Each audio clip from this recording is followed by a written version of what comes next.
Hello, and welcome to Ball State School of Art Visiting Artist Lecture Series. My name is Audrey Barcio, Assistant Professor of Painting, and it's my pleasure to introduce to you Alfred Conteh. Alfred Conteh is an Atlanta-based painter and sculptor whose work addresses social, economic, political, and material realities affecting the lives of African Americans, especially in the Southern United States. Alfred received his MFA from Georgia Southern University and BA from Hampton University. His work has been exhibited at Clark Atlanta University Art Museum, the Equal Justice Initiative Legacy Museum, California African American Museum, the Harriet Tubman Museum, and is included in the Traveling Smithsonian Institution exhibit titled Men of Change, Power, Triumph, Truth.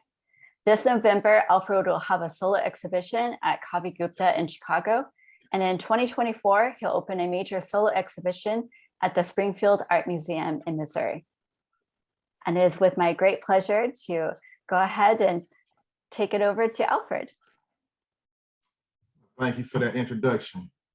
Greatly appreciate that, Audrey. Hello, everyone. My name is Alfred Conteh. I'm an Atlanta area painter, sculptor, and printmaker. And I'm going to give you all an overview, a kind of a survey of work that I've been doing over the last 7 years, entitled Two Fronts. But before we get into that, I want to show you like a bit of a perfunctory survey of work that I've done previously that led into this particular body of work.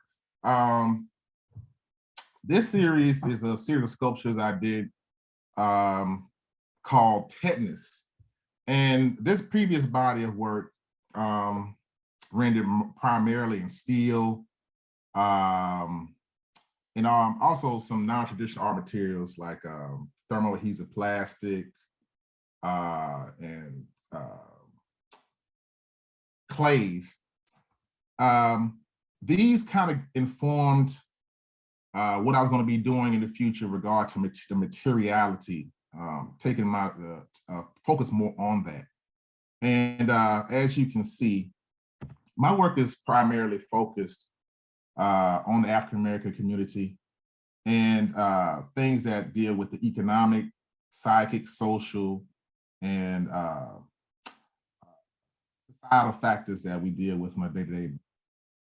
I'm not going to spend too much time showing you all this, but you know, when it came to the sculptural elements of my work, I familiarized myself more with the with steel, oxidation processes, and the usage of repurposed materials.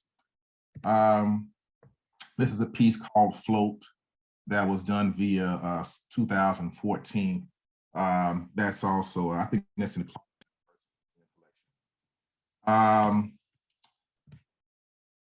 Sink, another example of that series. And here's the first image in the painting, transitioning from this series into that series. I want to focus on the figure. So if you can imagine, imagine me taking those particular sculptures and imposing into a painting. One of the reasons that I decided to transition from the three-dimensional to the two-dimensional is, one, I want to focus more on the community that I'm in, the immediate community at the Atlanta, Georgia area, primarily the West End of Atlanta. So I want to include some familiar places in that area. This piece is called Sylvan. And a brief overview of what this series is about. It's called Two Fronts. And what the work is about is that as African Americans, we're on a war, a constant war, inside of the community and outside of the community on two fronts. Societal factors, i.e. racism, economic exclusion, and other societal factors that put African Americans outside of the center of societal purviews. And Also, the other front that we fight on is what those societal factors do to us and how it affects how we vote, how we spend our money, how we raise our families.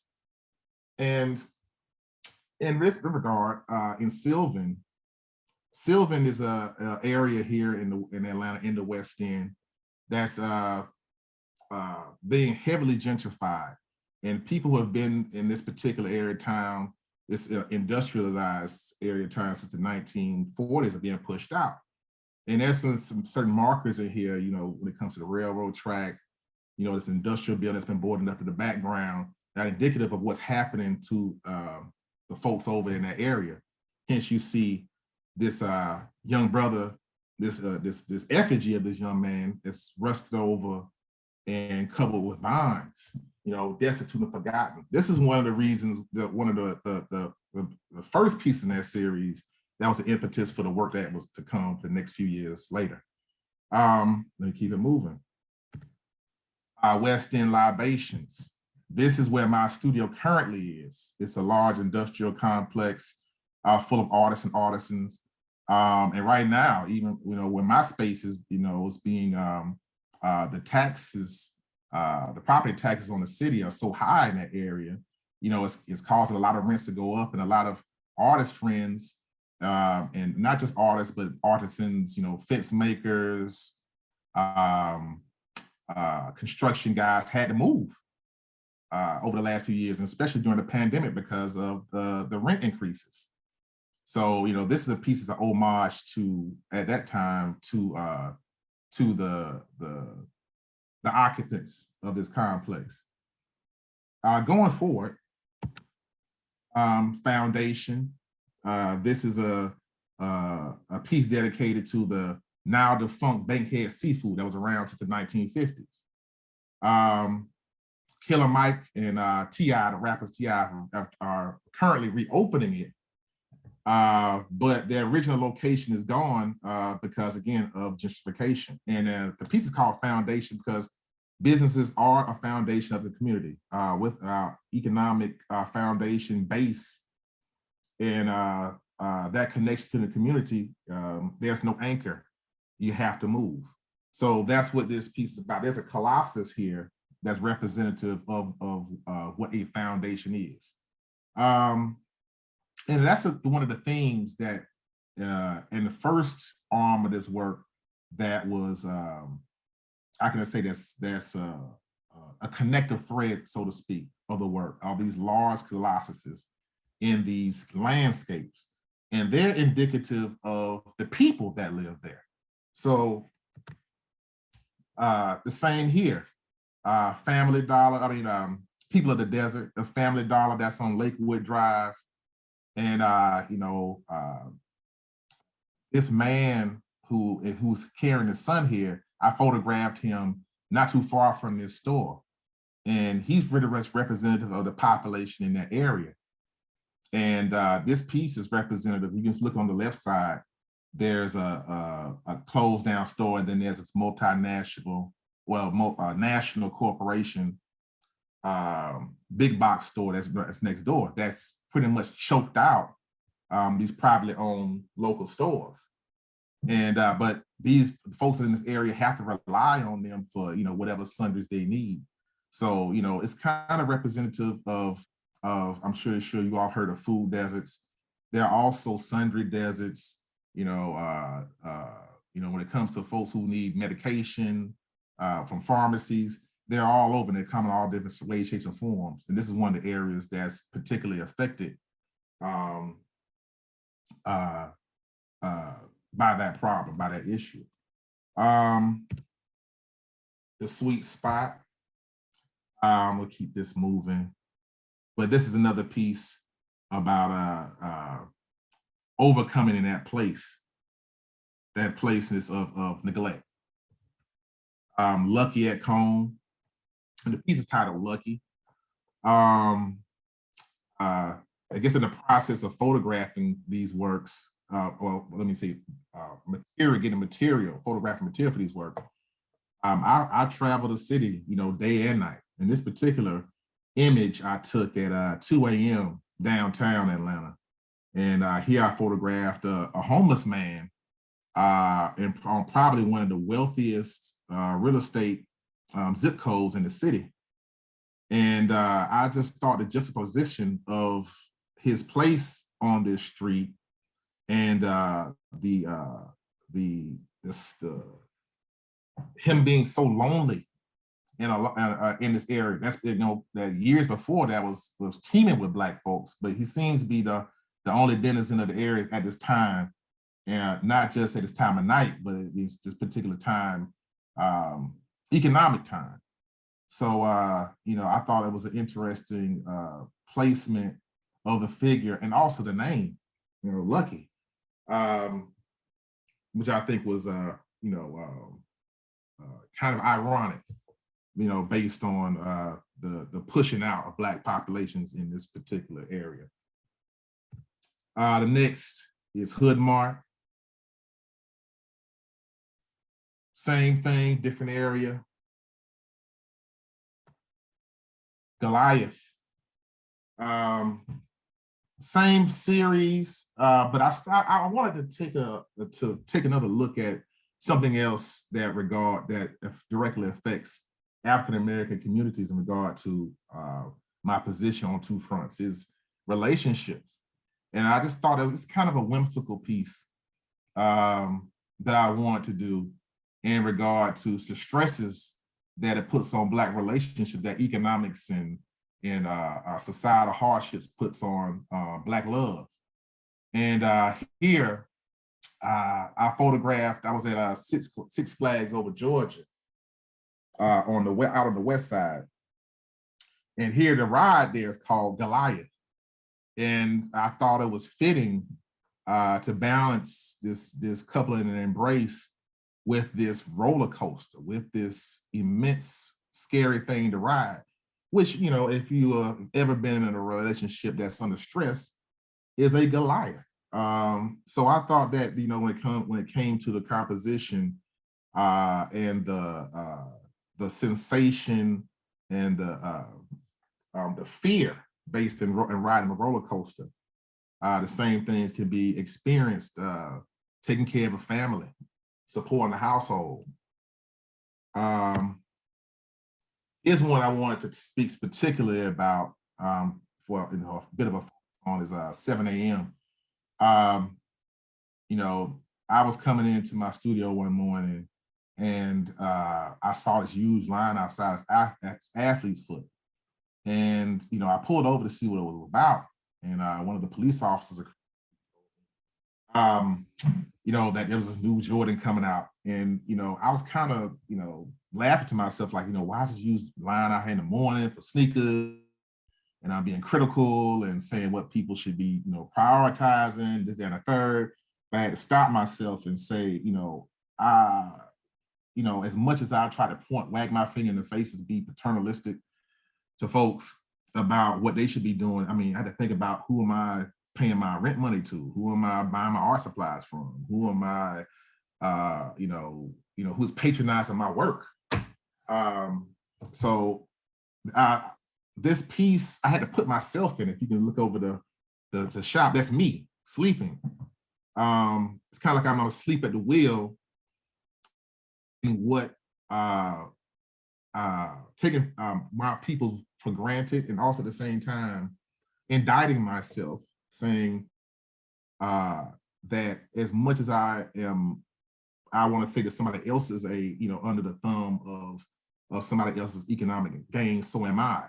So I'm in the same place. So this is kind of, it's basically a reminder. I did it as a reminder to myself to not think of myself as I'm outside the system. I'm in the same place as the rest of my people. I'm in the same boat. Big City, welcome. Let's see, where are we on time?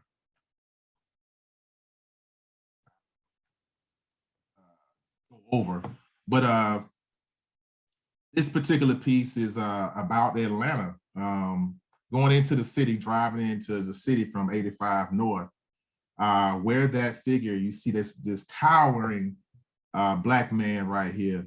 That's where the Olympic torch is. for the '96 Olympics. So I superimposed him on top of where that is located, currently located. And that was put there, basically to welcome people to their city during that time, as a beacon to visitors. But I replaced that torch with this man, because now, as most of you may or may not know, Atlanta is, considered the new chocolate city of the 21st century. It used to be DC, but again, due to extreme gentrification, now it's Atlanta. Atlanta is the center where a lot of Black folks from around the country are moving to, for employment, to seek opportunities. But it's not necessarily the case, because there's over 60% of the city living under the Black population living under the poverty line. So it's not exactly what people think it may appear to be. We have the entertainment industry here. We have a lot of athletes and actors and entertainers who are based here, but it creates this decadent veil that gives people a false image of what Black life for the majority is like here. So this is what this piece is about. It's welcoming, but at the same time, that's not the reality of people who have their feet on the ground. This is a detailed piece. It's an acrylic work. The next stage of what I was working in, now, previously with those works I just shown you, I was focusing on these areas around the city, and using the colossuses to kind of show you that there's Black folks living here, and by showing making these colossuses rusted and being exposed to the elements, showing that oxidation, I want to communicate that that is what's happening to African Americans, not just in Atlanta, but across the country. We are constantly exposed to elements, not necessarily when it comes to oxidation or weathering or erosion, but when it comes to, again, to economics, economic deprivation, to being not having equal protection under the law. Those types of the lack of protection and resources creates a degradation in community. But also at the same time, as a people, we're still here. And I think it's a testament to the strength of Black folks. But going forward, this was the first arm of the series. But going forward, I wanted to go away from focusing on the areas, things that are more familiar to people who live here in the city, to focusing more on the people. So what I did was I started doing these studies. This piece is not a study size piece. It's about 6 feet by 6 feet. But I started doing these acrylic works with the same type of treatment of the figure, but just focusing on the figure. This piece is called Gull. And most of the, I meet folks when I go out with my camera to take images of people. I thought it was particularly interesting because this young lady I stopped to take a photograph of, she was dealing with something. She was on the phone. She was in a disagreement with someone. She was said she was on the way to work. But what I found interesting was that when I asked to take a photograph, she put it all down. The disagreement, and she kind of stopped and took her time to pose. And I thought it was kind of telling of her strength and able to slow down to pose for me. And then as soon as I thanked her, got an email address, she went right back to what she was doing. So I thought that was a testament to her willingness to stop and to pose and to give me the opportunity to do that. Fish, this is another piece in that particular series. I'm still focusing on the image, the person, and the weathering. But as I go forward in the series, this was called Craven right here. I started thinking more myself that I need to take some more liberties with material. These works were very flat, they're acrylic, everything is painted. But I wanted to take some more more visual cues from other things I've done. So, when it came to those sculptural works beforehand, I want to elevate the materiality of the works, because it's one thing to paint oxidation, but it's another thing to actually oxidize surfaces within this composition. So in the next piece, this is Antonio. I know in the previous series I used atomized steel dust to address some of the surfaces on my sculpture. And at first I didn't think it could work because I couldn't think of how I could actually adhere it to paper, to canvas. So I did a bunch of experiments on how I could do that. This was one of the first pieces I did where I did that, where I used, if you don't know what atomized steel dust is, and there are other types of powders that are like that, but it's a very fine powder, metal powder, used primarily in industrial areas as a lubricant, machine lubricant, and also as a ground of, how can I say, a buffer, a non-stick buffer between metals.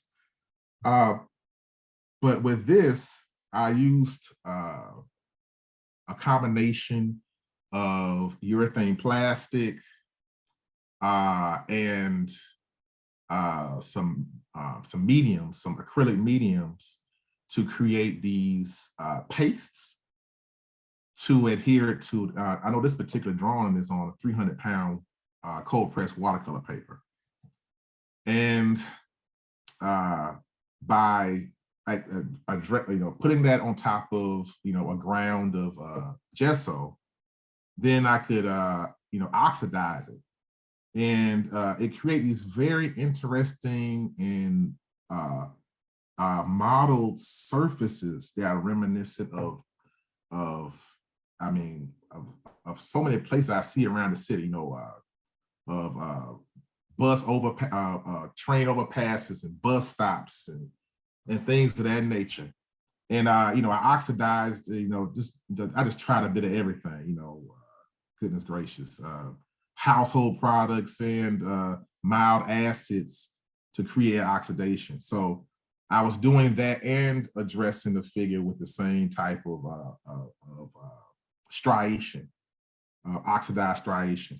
And this is like a hybrid of acrylic and charcoal in this particular drawing. And this is a study for a larger painting of Antonio that I did next. This is about 6 feet by 6 feet. And in this one, I used atomized bronze dust. And that's what it creates, those aqua blues, turquoise that you see in the background. And then there's also some copper there as well. Next work, Teddy. Here is where I kind of was using combinations of those powders and metals, and also distressing the image. Beforehand, again, the work's very flat, and I'm just now getting started on oxidation process. But I started removing areas and distressing, by using rasps, orbital sanders, belt sanders, and actually creating these links of chain. And I'm pretty sure if you haven't heard the same way people distress furniture. I was doing this in leathers.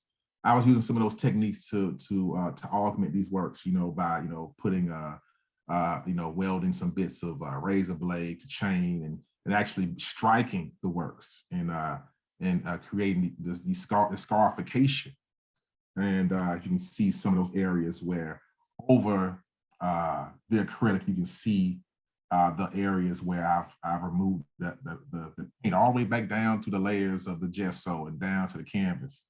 So I think that further augmented what I was trying to communicate in regard to the weathering and that the material state of African Americans in this world. There's another piece called G. And this work is a combination, again, when it comes to the figure of the young brother G, also the background. I started using, as you can see that I was using battery acid to create oxidation, and these battery acid resists on these types of surfaces. Let's go to, this is Mama Waiting. This is one of the drawings that I created during this time. It's charcoal against the 300-pound cold pressed watercolor paper, where I was also doing these bleeds. I guess I was trying to evoke a sense of mold, and things that have been exposed to water and mold. And during this time, there was flooding happening in the city. And there were Black folks who were getting put out of their home due to that. Apartments and whole neighborhoods during this particular point in time were being affected, during the water setting and low points of the city. And there were it was a hot button issue in the area because due to mold, there were places that were condemned that people couldn't move back into, and they had nowhere to go. And there were neighborhoods that people owned homes that the city deemed unlivable. And they were really dragging their feet on coming to these places to help folks out, to rectify some of these issues, and then also at the same time, people who are in areas where they could get their homes taken care of, they didn't have the money, they didn't have some of the resources to be able to take care of some of these issues, where their houses were flooded. And but this isn't the same. This is the same thing, not to the same degree, but same thing that happened in Katrina, in Hurricane Katrina. But these were folks who were born and raised in the city. So this piece is in part dedicated to what happened in that particular point in time. A mother and a son, and this woman's looking as if she is, trying to figure things out. Here is another work, another drawing at that time, Farouk and Nasir. This is a father and a son that I met at a barbershop. And Farouk is a father, member of the Nation of Islam. And they were going around, as you can see, Nasir is holding these apple juices, and they were going around selling them for the nation.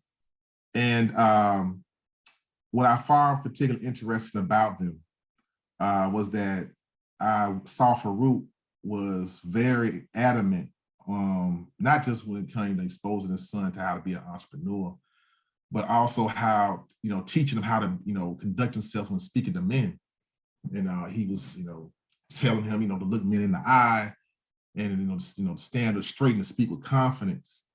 And I could see that he cared about his son, and he was showing him that this is how men communicate, and how to assert yourself, and I could see the lessons that he was giving him. I thought were invaluable, and I just didn't see too much of that currently in his community. So I just wanted to dedicate and show that he's emblematic of fathers doing what they need to do to make their sons men.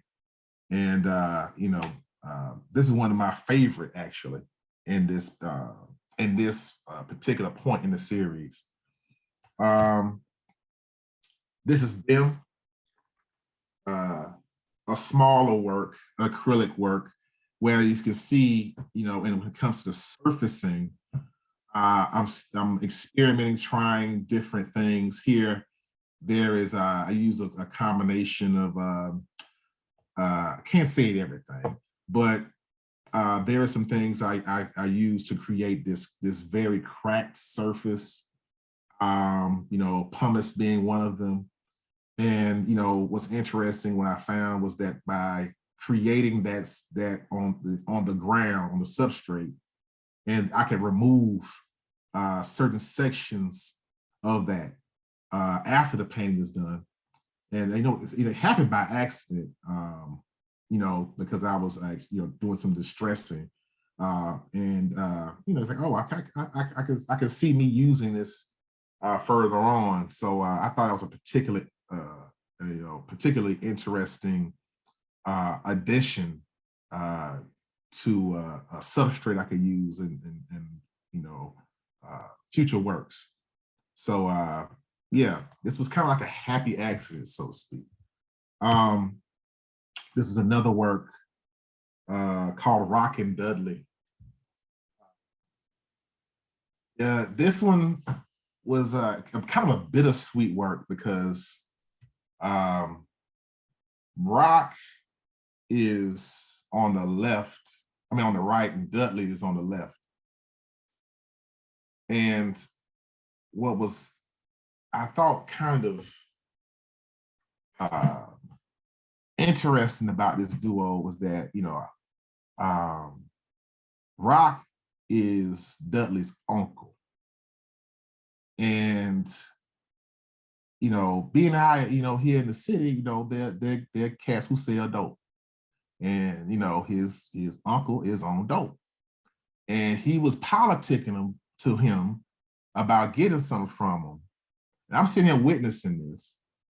And, it's kind of sobering to see, this interaction between, uncle, who kind of like, was a father figure to him.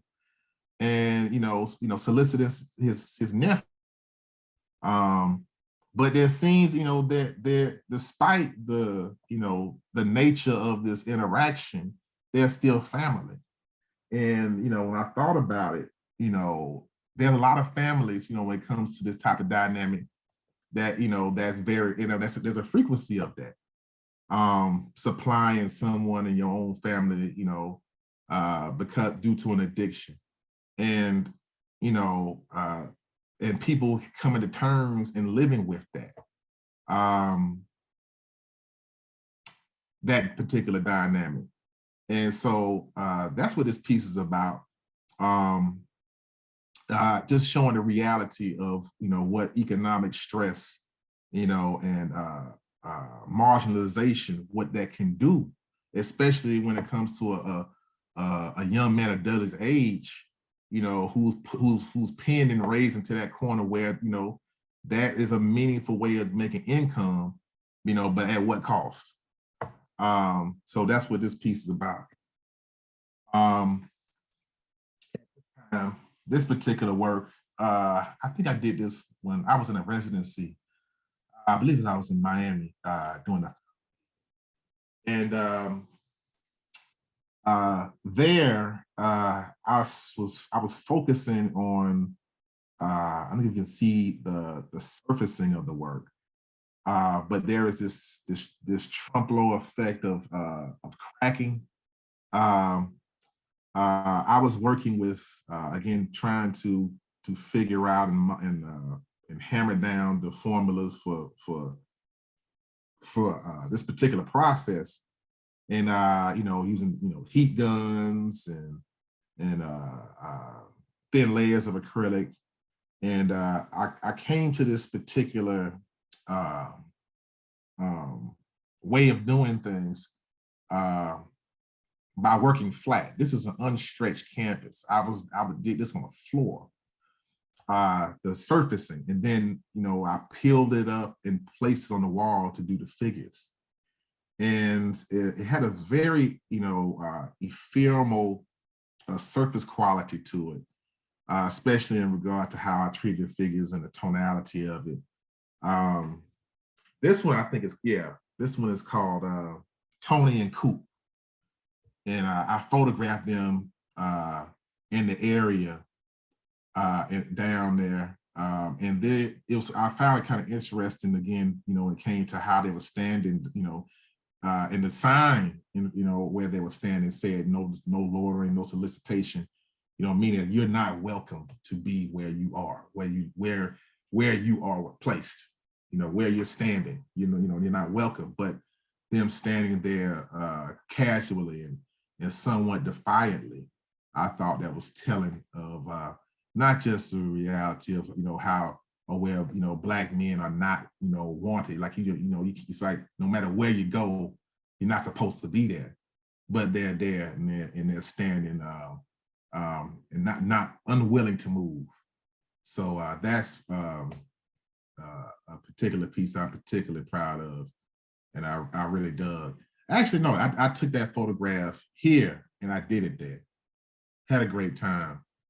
And I thought I had a great time in going through the process of actually producing this piece. It got me out of my comfort zone. Same thing with this particular work. Zay. The focus here, what I wanted to talk about was, he's kind of like a bit of a hero figure to me, because the story is very interesting. You can see his right arm was bandaged. And, when the time I took this photograph of Zay, he had just been carjacked. And he had gotten seen by EMS, but, he told me this harrowing story about, chasing the guys who stole his car, tracking them down, and actually holding them at gunpoint until the police got there, and injuring himself in the process of the chase. But, he did all of that just to recover his own property. And, it was interesting that he said that, he had to be there for a while to wait for the police to come, to wait for the ambulance to come. It was, he had to go the extra mile and put himself, in his life in danger, just to get something that was stolen from him. And again, that goes back to the main impetus of the series, about, again, societal factors, and, which acutely affect people at the ground level when it comes to what they have to do to, the quote unquote property, to gain some redress, So I thought it was a particularly interesting way to address that. And when it came to this homage to him, this was done with golds and bronzes, and just a homage to the man that he is, and standing up for himself to get what was his, to recover what was his. Shan, let me keep pushing through. I don't want to take too long, but again, this is another study, a large scale study, surface and the focus on the individual. I like Shan because I think Shan was just cool people. I can't remember exactly where I had some notes on that, but I thought because of her gregarious nature, her being so outspoken and so sunny, that a combination of the scale of this piece is 7 feet by 4 feet. So I wanted to capture, that personality and that sunshine who she is, despite the fact, the side of town she was on, it's a rough spot, but at the same time, she's an anchor for a family. She's a mother, she's a wife, and somebody who's an anchor for the folks in her address, on her, in her family. So again, this is, again, also at the same time too, there were some other things I did to actually, to treat the figure that I was taking some more risks with in regard to palette and the application of the paint on the surface. I was using, kind of went away from using brushes, especially in regard to the hair, to using pens, not pens like actual ink pens, but creating these pen tubes so I can get a great amount of detail in the hair. So I took my time with this. Long story short, resolving the figure. And it's particularly interesting. I know it doesn't translate well, looking at this two-dimensionally, but seeing it in person, there is vastly more detailed than what you see here.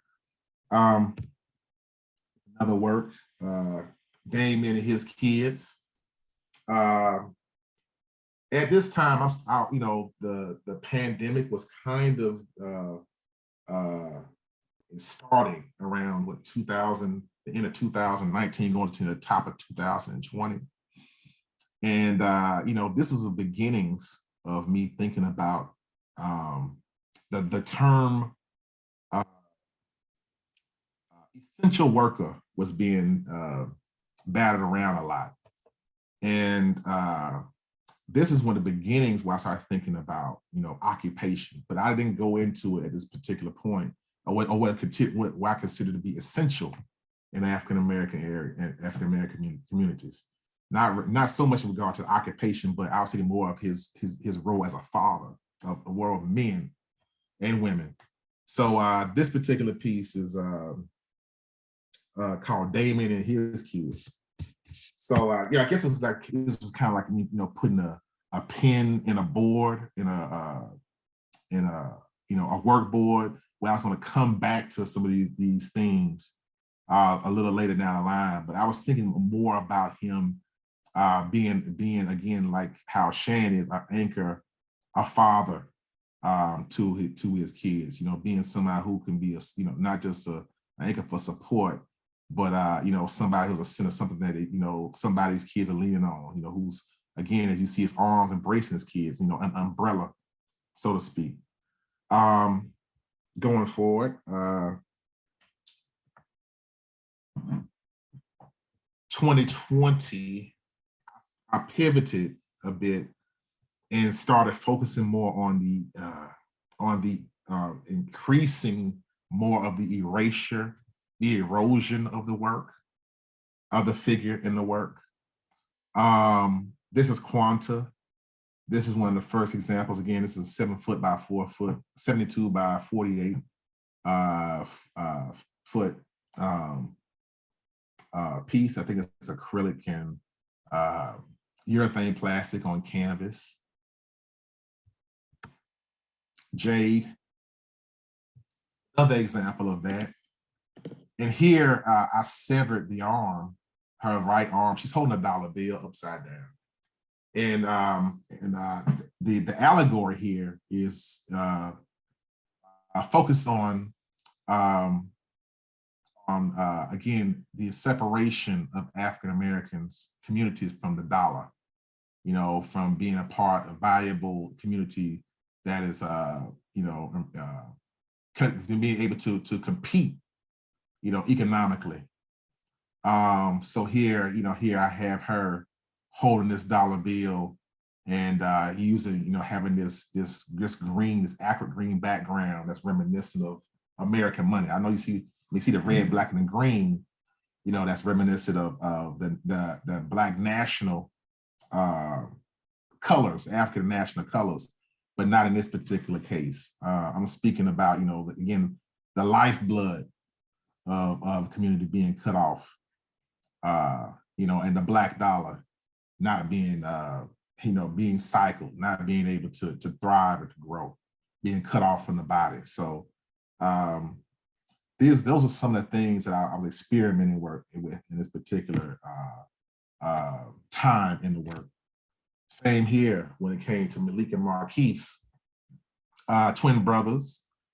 Uh, um, Basically, they were, they are, well, at this particular time, they were attending Silver Middle School, brand new school built in the city. But again, based on where they lived and where the school is located, they didn't build that school for them. They built that school for the kids that will be coming, that will be moving in to that area in the near future. So, what I was communicating, because they're wearing the school uniforms, but I bisected them from their legs because I was trying to communicate that they're literally being cut off at the knees due to, what was happening to the city. Again, gentrification is happening, is going crazy here, and it's particular, directly affecting kids such as them. So this is emblematic of that process and emblematic of the population of Black children who are going to be affected by that. Them having to move outside of the perimeter to go to a school that didn't have the resources that this one has. So another piece, this was called Q.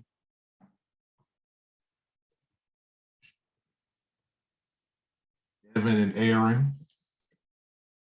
again, done during the top end of the pandemic. I was showing that Evan's holding that mask. These are two younger brothers on the east side who I took photographs of them. They wanted to let it be, be known that they're entrepreneurs, young entrepreneurs starting up a t-shirt business. And, I wanted to show that them, in the tonality of America, the red, white, and the blue, that, that despite, again, their placeness, being in this system, they're still viable members of that, and they were taking the bull by the horns. So I just wanted to give to highlight that initiative. Them having, despite the fact showing that despite the fact that they are marginalized, they are still American. And as you can see on this T-shirt, I have the words Titans and established 1619. That's the, if you don't know, that's the year that the first Africans were brought to the United States. So I kind of made into a graphic tee, and I thought that kind of fit with the style, how they were stylized and what they communicated to me. I thought that meshed well with who they are. Again, Reese, there's some smaller works I did. Now, this I think it was 3 feet by 4 feet. Again, focus more not on the so much as the full figure, but on the faces. And I did a few. I think I done in around maybe 15 to 20 of these.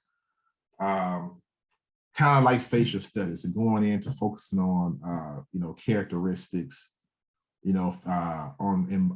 think the large portion of these were primarily focused on women. This one is Reese, Renee, transplant from New York, blue collar. I dug her hair. I really liked her hair, and when it came to again her strength, I must taking at least 15 to 20 photographs. But I guess when it comes to the process, I could talk a little bit about that. When I'm out and about photographing folks, more often than not, when I approach them to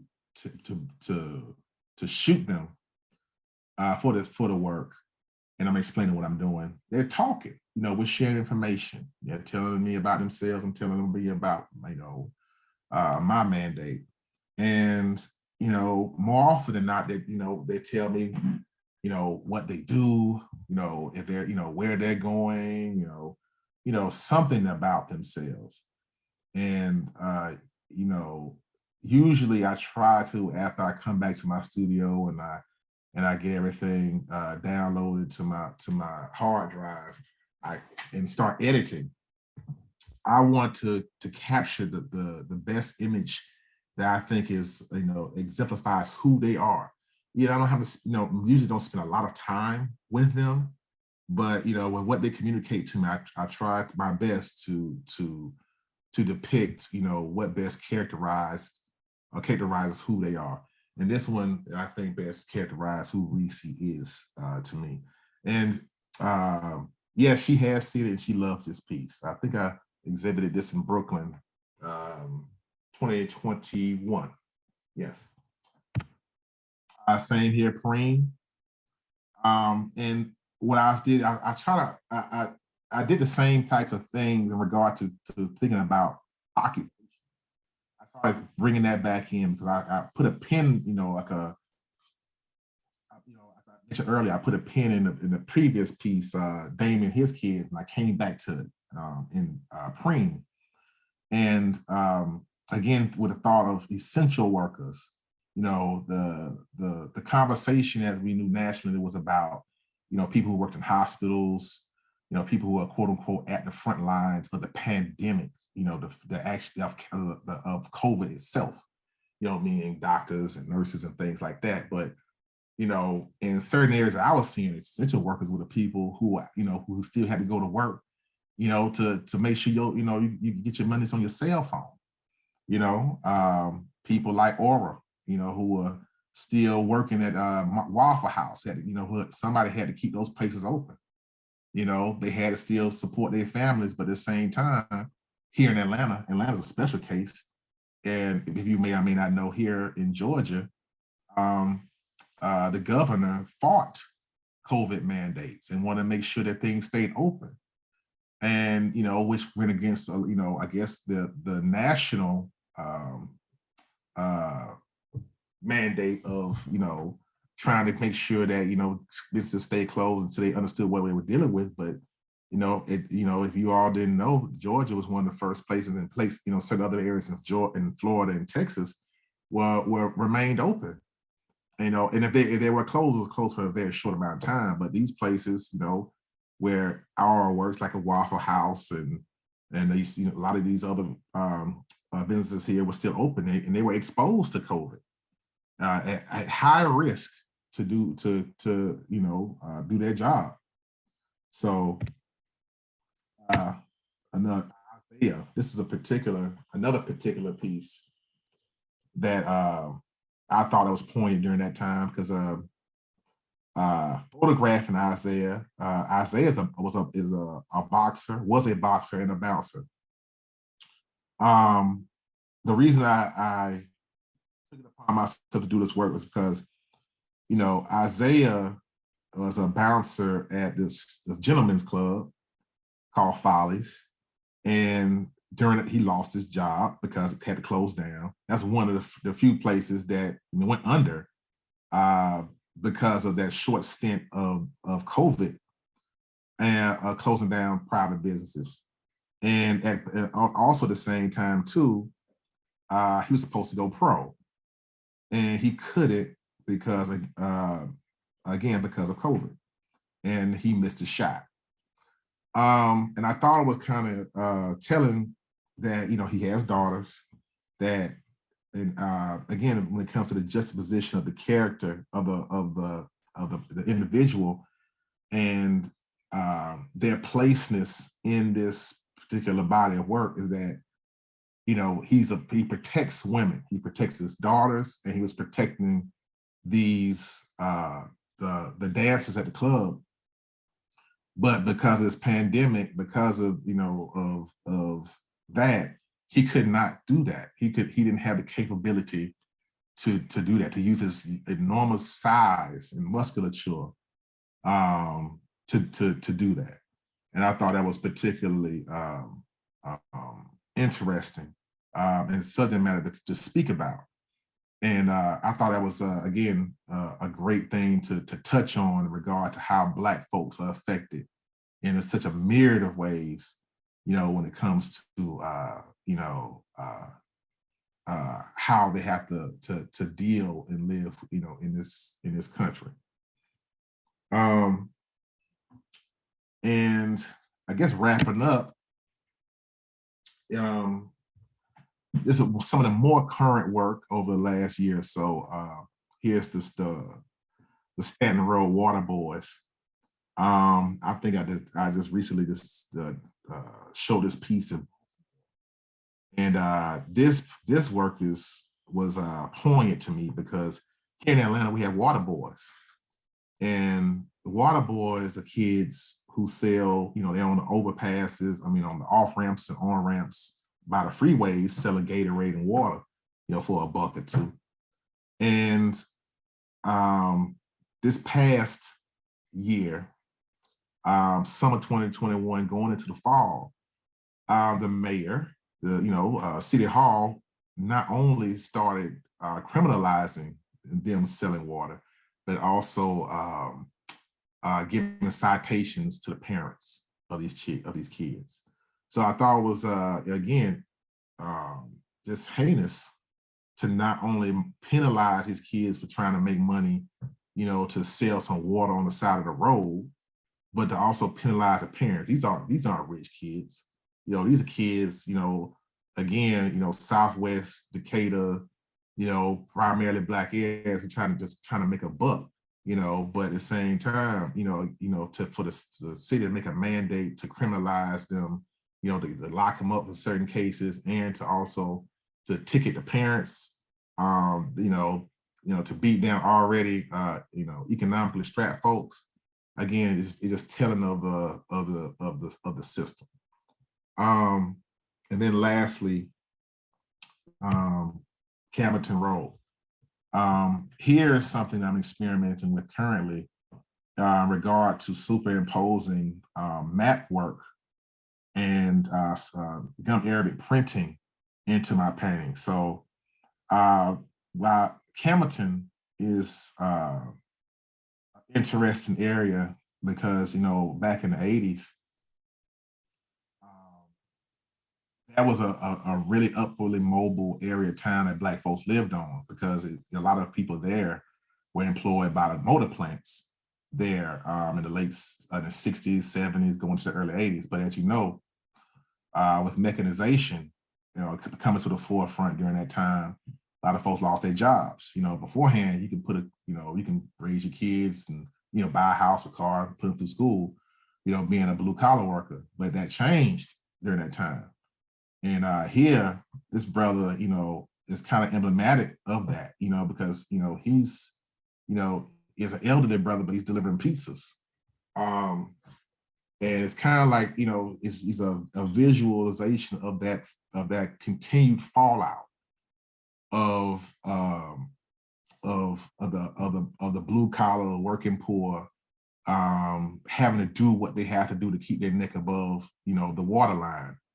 And, as you can see, that's superimposed across him, that Campbellton Road area, how, the lay of the land, is also the, superimposed, on this man who is also, he is the lay of the land in that area too, because he's not the only one who has to do that to maintain. So I guess we're at the end.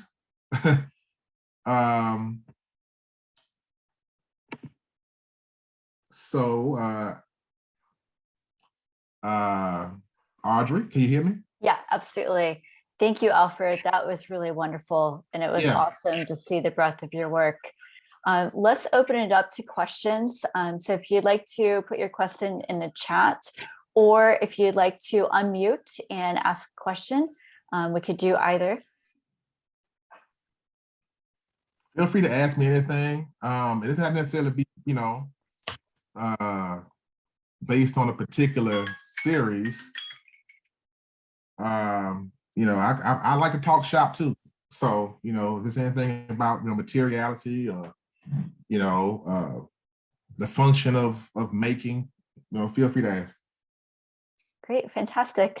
Noelle has her hand raised, so we'll start with you, Noelle. Thank you. Hi, Alfred. Nice to see you, and thanks for this fabulous presentation. Your work is incredible. You said a couple of times you were starting to talk about your process when you meet some of these people on the street and talk to them and take their photographs. I wonder if you could talk a little bit more about the process from, meeting these people and taking their picture to like your finished, gigantic, massive artworks. Well, when it comes down to it, the way I usually work is that I had to be very diplomatic. I'm a big guy, and usually when it comes to approaching people, they think I'm either like the police or I might be like some sort of a lot of times I have a bag on me, like I'm trying to take something from them. I usually start my proposal when I'm like about 10 or 15 feet away from them, like, hey, how you doing? That type of thing. But usually I come with, examples of my work, showing them that, that I've been doing this for a while. And, a lot of times people, kind of recognize me because, word gets around. But other times, I just try to be diplomatic and just try to tell them what I'm doing, for the community. Because, I tell them, I want you to be aware. You're a part of this work. This work is about the city, and it's about you. And usually after taking the photographs, we share information. I get their email addresses, and more often than not, they're the first person to see the work when it's done. I'll send it to them, and I'll tell them, "Hi, what do you think?" And usually they say they love it. They and we try to set up a time they can come see it and everything, and some photographs, have like a little mini celebration of sorts or whatever, and then I whenever it shows, I try to get them to come and see it. Come to the exhibition, come check it out, come see yourself. Yeah. So yeah. It's only maybe once in a blue moon where it might get a little hairy, but more often than not, it's great. No issue. Thank you, Alfred. All right, Laura has a question. Yes. Hi, Alfred. Thank you so much for this talk. And I'm really looking forward to having you come to my class next week too. So thanks in advance for that. I was wondering if you could tell us about how you kind of came to painting as your primary medium, and sort of when you knew you wanted to become an artist. I mean, take us all the way back. Well, I can give you the long and the short of it. In regard to me, one of the other reasons I didn't mention before about me going pivoting from sculpture to painting is a very real, tangible thing that art has to take into account: space. Being a sculptor is very space, aggressive, meaning that if you're gonna do 20 large scale sculptures, you need the space to not only to make them, but to house them, to create them. And I guess when it came to working in this particular medium, I don't know. I don't think I was thinking I was going to be working like this for this long. But but also when it comes to how to communicate an idea, this goes into the long, I guess the long form version, long form answer to your question. Is that to me, I think like painting lends itself more to be able to communicate bigger ideas, because there's on that picture plane, you can transcend the singularity of an object, or objects, however they're placed in space. You can create environments that you could, I think you have more room to work with in regard to communicating ideas. So, and also you can pick it up and move it and store them as well quite easily as you can do paper. They go into flat files. that's pretty much the, the shop talk version of it, Thank you. It's so interesting because in my class, we've been looking at painters like Emma Amos and Faith Ringgold, who really started painting on quilts so that they could fold them up and take them out of their studios in an elevator in New York. Yeah. Bisa Butler, I remember talking to her, same thing back in the day. It's like, you can put them in a tube, ship them. Yeah. Gone, you can't put a painting, a sculpture in a tube, if it's not out in a studio, in a gallery or in a museum, it's in your space or in a storage space, taking up space. So, yeah. But do you feel like those parameters are just sort of help you pick a trajectory? Like, I think for some artists, it sort of helps them narrow their focus in a really powerful way.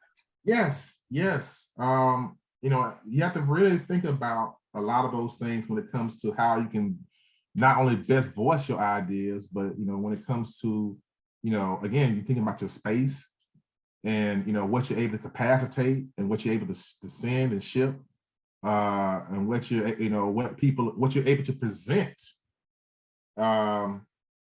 cogently. Because doing studio visits with a curator or somebody's representative of a gallery or a collector, and you have to rearrange, 400 or 500 pound sculptures, that's not necessarily an easy thing to do, at the, the drop of a hat or in a few hours time or based on your schedule. That can be kind of taxing, yeah, those are the realities of being a working artist. It doesn't matter who you are. You have a finite amount of space, and depend on your staff. Have people come help you from time to time. But at this particular point in my career, I've never really put anything away for good. But to me, it's just easier to work. Large canvas, large easels, walls. I will have sculptures coming up in the exhibition, some new stuff, but not a whole lot. Not a whole lot of new sculptures. But yeah, that's how it goes. Thank you. Yeah, I was curious, Alfred, if you still make sculpture, because you were talking that you would show some in November in Chicago. Yeah, I got some maquettes I'm working on at the moment to work up. I got to pick and see what I'm going to continue to take to the next stage. But maquettes are kind of cool. That's what you can kind of keep around, in the short term until you decide to take them up to something, in a larger scale. But yeah, I'm gonna have a couple of new things in there. Looking forward to it. Okay, awesome. All right, we have a chat here. So David asked, could you talk a bit more about color choices in your paintings? And also, how do you choose the reflected light colors you use for your figures? Color choice.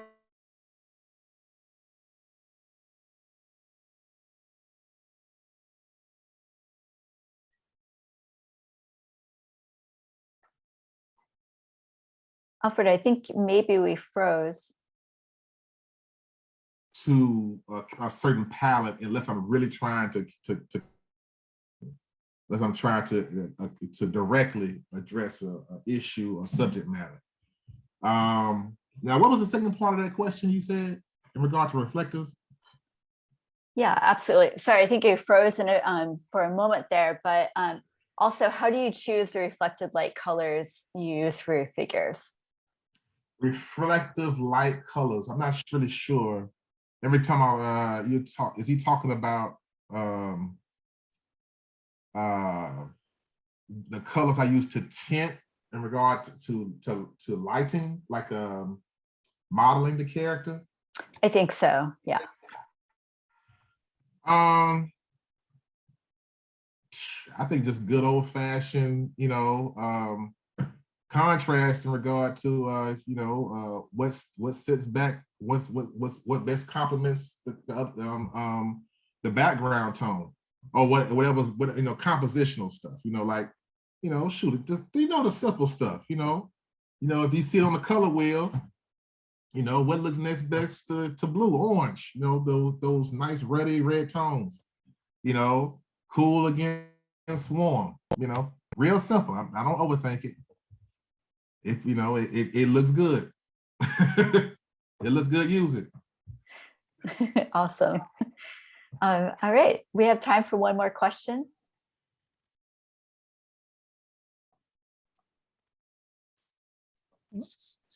Great, thanks, Noel. Well, Yes. if no one else has another question, I'll ask another one. I wonder if you could tell us a little bit about your studio space and like where you work and how you work and how that fits into your practice a little bit. Okay, well, I have a studio. I share a studio with two other local Atlanta artists. It's about 5,000 square feet. It's pretty big. I take up the majority of the space. And over time, got it tailored. It's an industrial complex.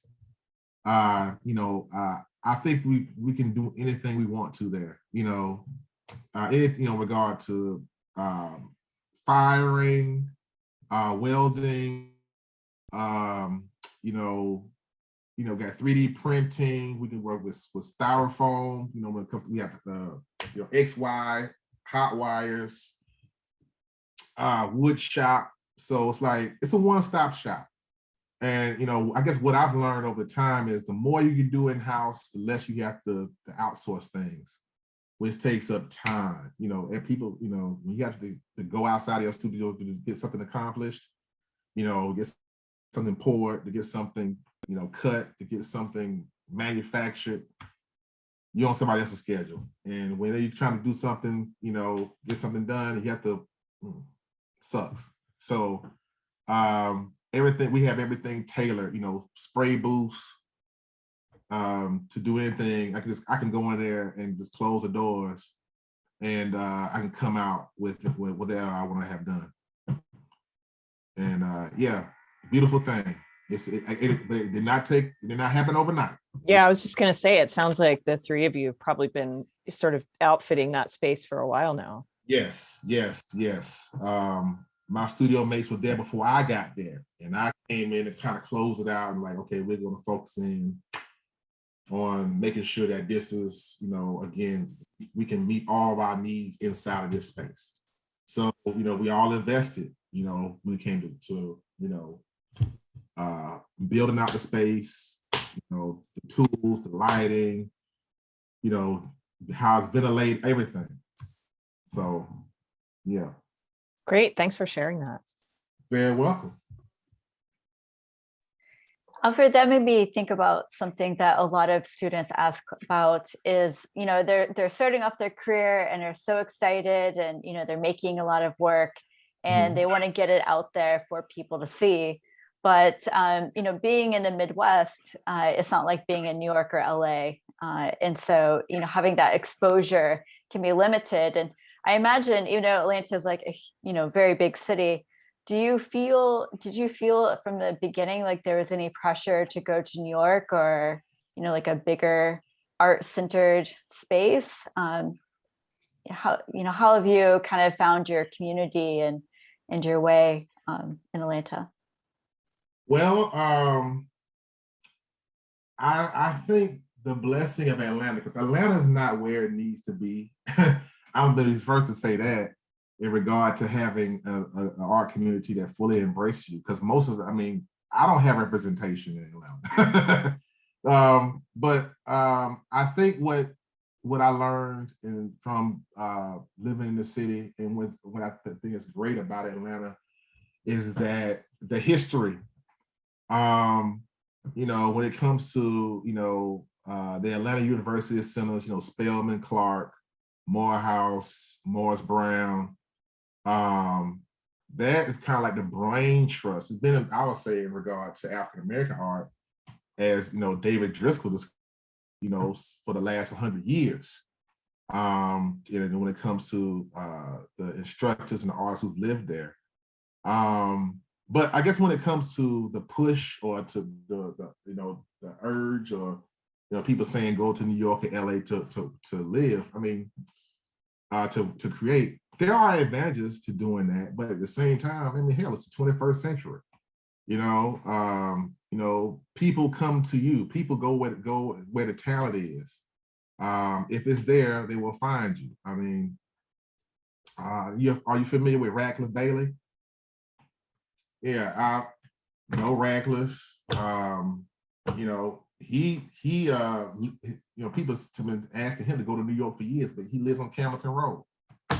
It's like, why would I, take on the cost of not only moving my, he has a complex, let me just say that. He can do anything he wants to.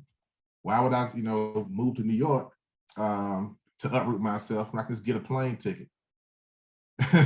And have my laptop, and they can see what I'm doing, or they can, they can beam in, or they can come visit me.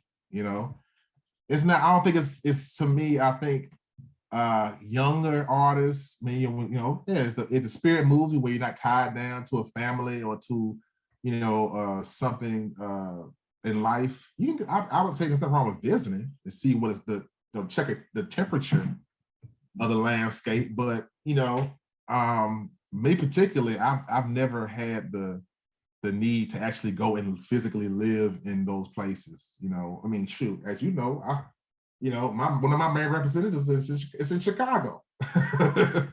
So I get on a ticket, get a plane ticket, get on a plane, and then I come back home and make it.